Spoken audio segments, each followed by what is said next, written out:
So ayan mga kabay, meron po tayo ditong repair ngayon.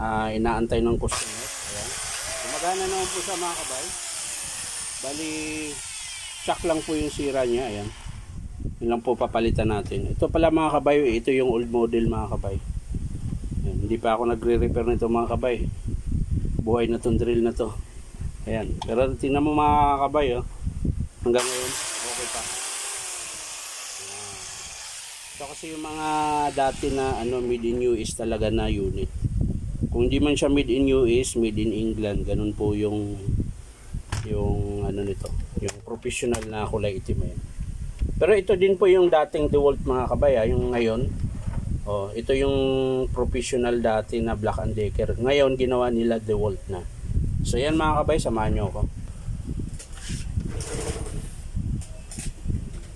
So yan mga kabay, nakalas ko na po. Hindi ko na siya pupukpukin mga kabay kasi old model po ito, baka mabungi yung gear, wala tayong pamalit. So ang gagawin ko nito mga kabay, iipitin ko sa gato, pero kailangan nating i-secure yung gear niya mga kabay. Yan. Tapos bago nyo ipitin sa gato mga kabay, lalagyan nyo uli ng basahan. Yan. Tapos yung tamang-tamang ipit lang mga kabay para hindi masira yung gear. So yan, iipit natin mga kabay sa gato.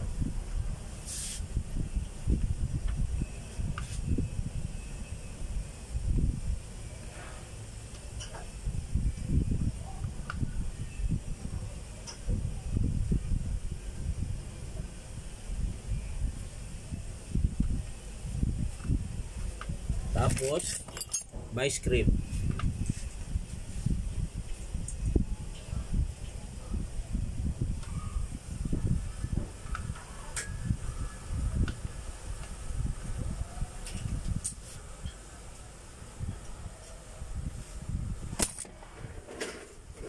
So ayan mga kabay, nakalas ko na po. Yun. So kalasin na rin natin yung ginawa nating pambalot. Ayan.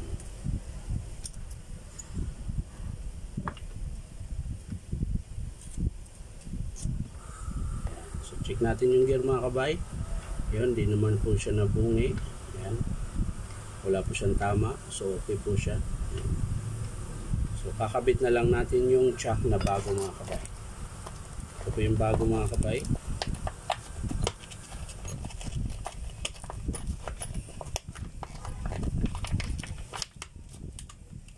Pa yata ayaw mo lumabas ha. Yan. Yan, ito po yung bago mga kabay. Ang size nito mga kabay 3/8 by 1/2. Bali 3/8 po yung kaya niyang ipitin na bala, tsaka 1/2 naman yung butas. Tsaka meron ding 3/8 by 3/8 mga kabay, 3/8 din yung butas. Ito 1/2 po ito mga kabay. Yan. So kakabit natin mga kabay. Ayan.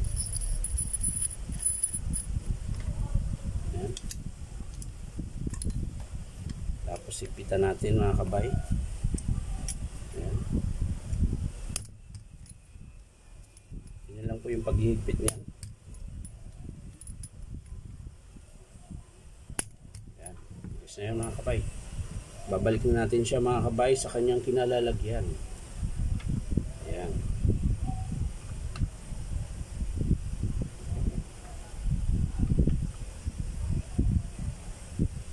Ayan. Pantay na. Kailangan mabalik yung o-ring.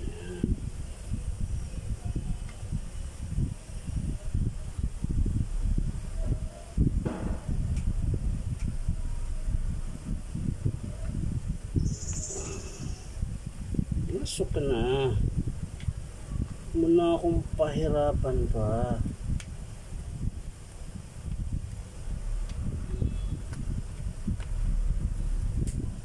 Yan. Pasok ka rin pala. Dami mo pang arte. So yan mga kabay. Higpitan na natin.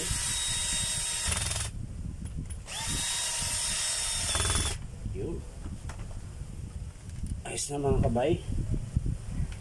So ito mga kabay, lalagyan natin ng konting tape. Ayan. Kasi may, nakita ko kanina parang medyo sumasayad siya eh. So lalagyan natin ng sapin. Ayan.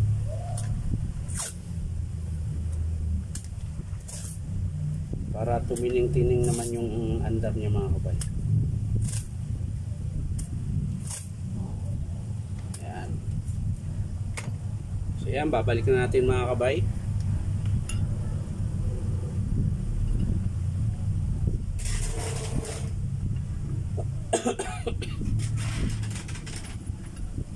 Ayan mga kabay, babalik na natin. So ayan mga kabay, nakabit ko na. So lalagay na natin yung field housing. Ayan.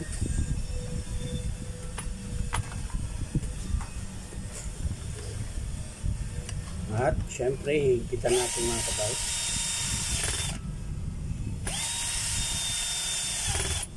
Ayan.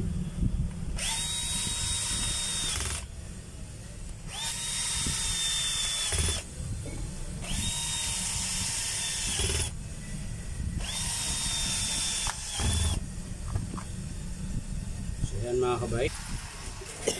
So ayan mga kabay, nakabit na natin. So testing na natin.